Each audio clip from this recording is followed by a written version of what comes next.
This is Shad from Bucket Lord.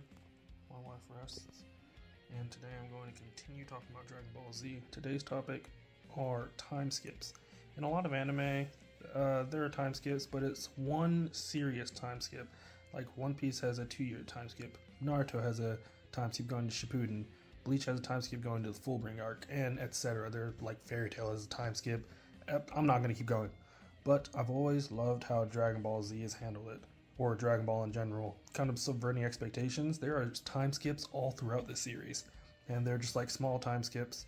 I'm not going to go over the ones in Dragon Ball because I don't know them as well, but I do know the ones going to Dragon Ball Z because there's a time skip between I think it's the 23rd Budokai Tenkaichi at the end of Dragon Ball into the Saiyan Saga, where we have the time skip of Goku Chi-Chi getting married and then having Gohan, and then Goku's bringing Gohan to the Kame house to meet the others.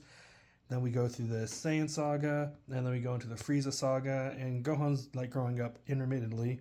And after the Frieza Saga, we have a time skip. It's like a year or two going into the Android Saga because Trunks shows up and he warns the Z fighters that the androids are coming and that they need to prepare. So they do prepare. Another time skip. And then we get into the Cell Saga, we deal with all that, and then we get a 7-year time skip after the Cell Saga going into the Buu Saga.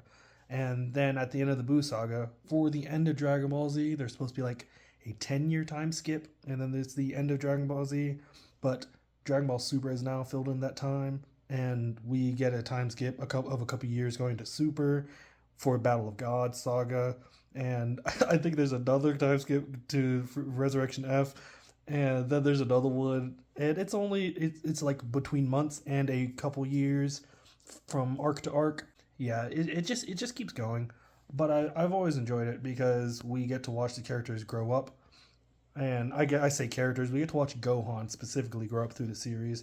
I know that Goku's the main character of Dragon Ball Z, but if you watch it from Gohan's point of view, he can be just as much as the main character.